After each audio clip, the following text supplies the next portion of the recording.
In Italy we have a different perception of beauty. It's not just a philosophical concept. It's something that you can feel, you can hear, you can taste in every moment of your life. It's a sort of an experience for us. And we're looking for perfection in every detail. So when we talk about a finissimo automatic movement, we talk about a grand complication watch.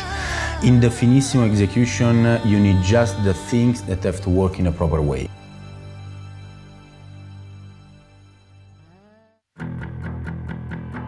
Today we're in Neuchâtel. We're going to talk with Guido Terreni, Managing Director of Bulgari Watches. We're going to talk about the record-setting watches that they've launched in the last few years. There's the thinnest tourbillon ever made, they introduced in 2014. There's the thinnest minute repeater they introduced last year in 2016. And this year they surprised friend and foe by launching the thinnest automatic movement in the world. It's not by chance that Bulgari did those 3 world record-setting watches. They've been building that on a long history of expertise and knowledge. We're going to talk with Guido Terreni. Faces look like grey ashes, Victorian houses I've never seen. Don't hear no music, only good soup. Big pigs reading, lightning boots. Guido, thanks for taking the time to talk with us today. Bulgari has been amazing everyone with the 3 ultra-thin watches in the Octo collection. Can you talk a little bit more about why you chose to go for the ultra-thin complication? Well, the idea started in 2011, so we were talking about 6 years ago.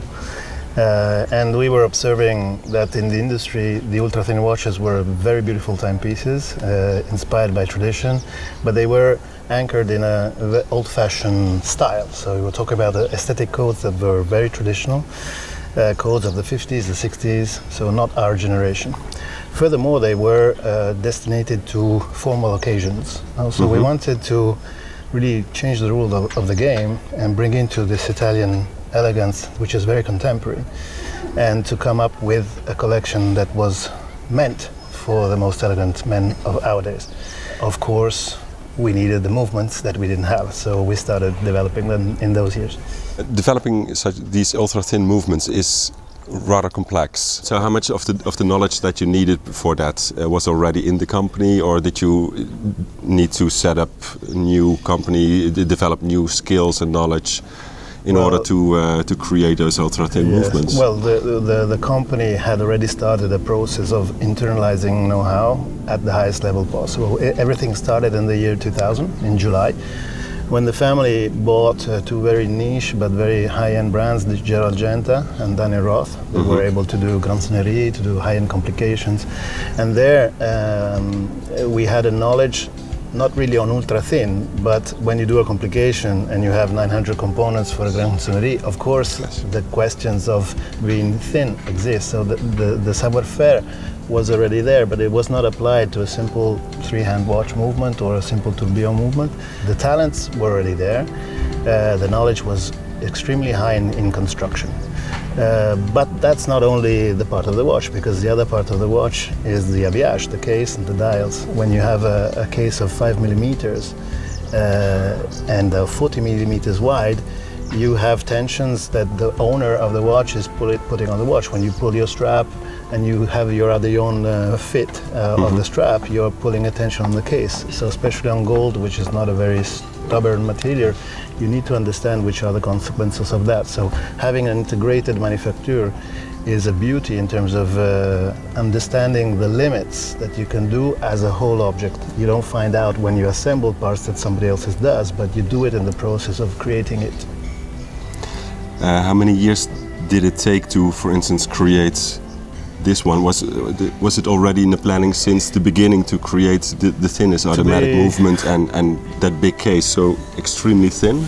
Well, the dimension of the case and the choice of the Octo was there from the origin, because the Octo is such an iconic statement in terms of style. The idea started with a high-end approach and with an approach that was also for an everyday use. So the automatic movement was at the beginning of the idea, but it was the longest to develop. In fact, we came out in 2014 with the tourbillon, the Yes. thinnest tourbillon in the world, but with a manual version of the petite seconde, because the balance of the energy of the automatic with the micro rotor is very difficult to understand. In fact, we started from 4 hertz and then we went down to 3 hertz as a frequency to find the balance correct. So that was the most challenging part in terms of development on the movement side. But I'm very proud to have achieved it with 60 hours of power reserve, which is not negligible on ultra thin watch. Now, the technical construction is rather impressive, and everything that I've seen in Le Sentier in the workshops was very impressive. Can you tell us more about how is Bulgari Watch Division organized? I would say that everything came up day by day, because the objective to have a manufacturer was an objective that started 15 years ago.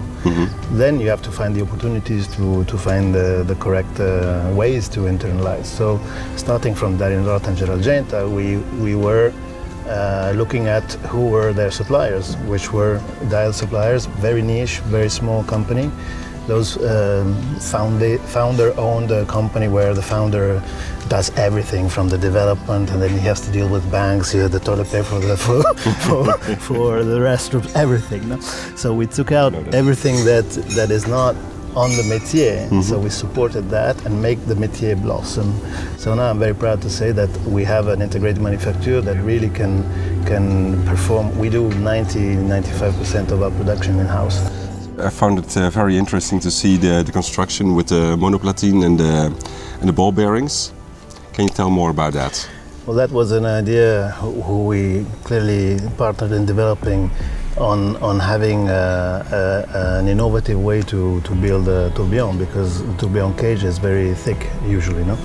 So the idea of having a monoplatine where every part is put on the platine with ways of setting the components and keeping them in place was a new way for a tourbillon, and the ball bearing system clearly is the reason for which the tourbillon is so flat, because basically it's held by the ball bearing system around the cage and not with a bridge that covers the tourbillon cage that would have added a 1 millimeter for sure.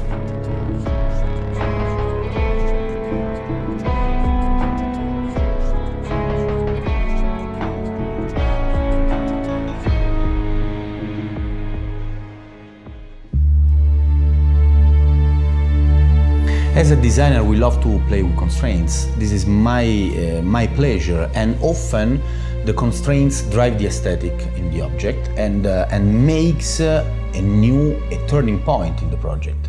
You never know when the idea comes. It's impossible to manage the creativity, but you have to nourish the creativity. And Italy is the perfect place to nourish it because you have a lot of different inspiration, architectural elements, amazing piece of art. So I think that it's important to feel and to see a lot of different things to make the best expression of your design.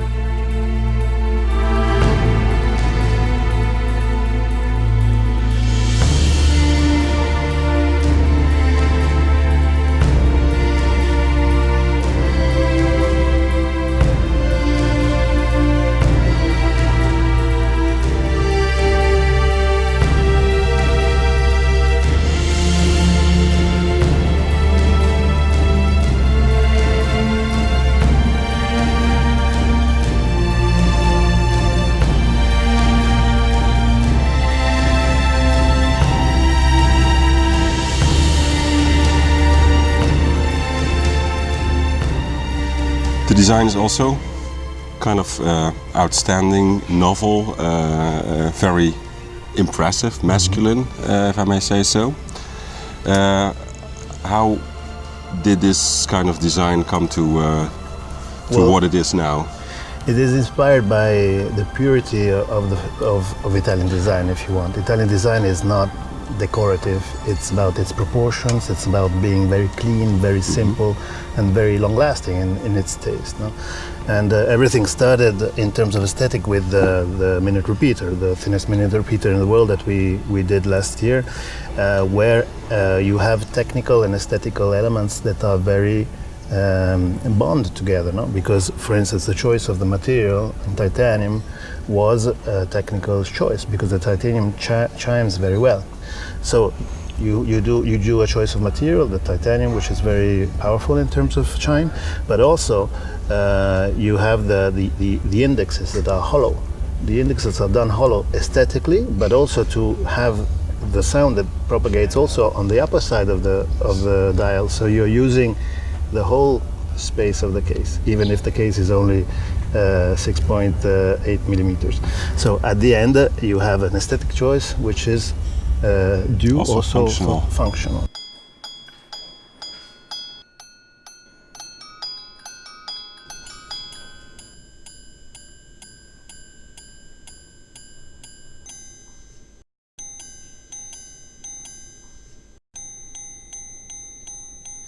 This is possible today because with our manufacturing side we're able to produce this kind of object. Not just movement, but even dial, case and bracelet. So that's why I decided to move the design center from Rome to Neuchâtel 6 years ago to stay close to this manufacturing side, because it's very important that when we have an idea, we have to be able to develop and to produce it. And we start to imagine the new movement. When you have your manufacturing side, you can manage your destiny. When you don't have it, you are obliged to buy components, and the approach is totally different. And the automatic, when you have the bracelet, I think the bracelet is coping the case in a way that which is perfect. But even the buckle, it disappears, no? Inside the bracelet. Super thin. Nobody ever did this because the buckle is basically set into the bracelet in order to fit inside the 2.5 millimeters of the bracelet. Mm-hmm. Otherwise, the deployant buckle would have been thicker than the case itself, mm-hmm. and we didn't like that aesthetically, and we wanted a slim fit also on the outside of the wrist. It's very important that when we talk about the Finissimo, we talk about the latest pleasure to wear grand complication watch. It's something that absolutely on your wrist, it's something that you can hide if you want, is without any decorative elements, and is just for your private pleasure. Those are very difficult things to do, but they are at the service of an aesthetics. That's the difference of an Italian brand with a Swiss brand. It's not technique that drives the choices, is aesthetic who drive the choices in an Italian brand like us. So in 2010 the Octo collection was introduced. Can you do a brief overview of all the watches in the collection and how it started until where we are today? In 2010 the family decided to integrate Danerotta Argenta into Bulgari, I would say Genta especially. And doing that we started from the complications, so what was already there, the Grand Signorie, the tourbillon, the retrogrades that were that was the assortment at the time. So then in 2012 we really went the whole way, understanding that we had a very potential design in our hands, and we launched the Hour Minute Second version in 41 millimeters, and that is probably the father of everything in terms of idea of the collection. After that, we evolved it into the ultra thin, so the Finissimo with the ideas that I told you before, and we understood that this would have been the backbone of the male business for Bulgari. So it is now over 50% of our revenues of men watches, and it's growing extremely well and it's really fast. And then we also introduced this year a different version of it, which is more on an everyday use base and more in the proportions that are more conventional if you want, but very easy to wear. No? So it's the Octo Roma. Cool, thank you very much. Thank you, Frank.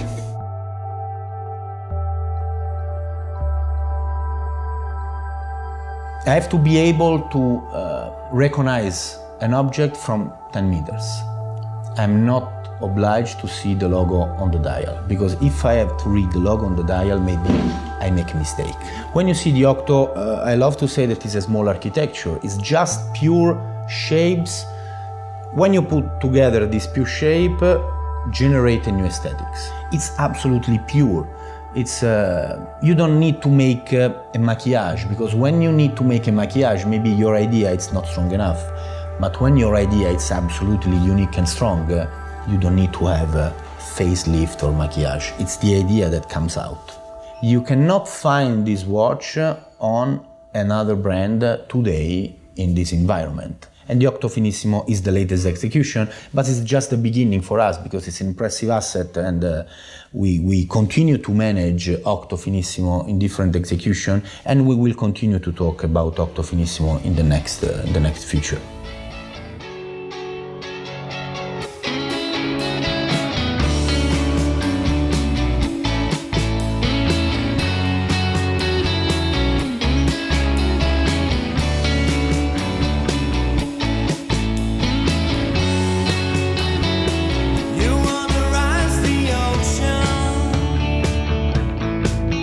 You're making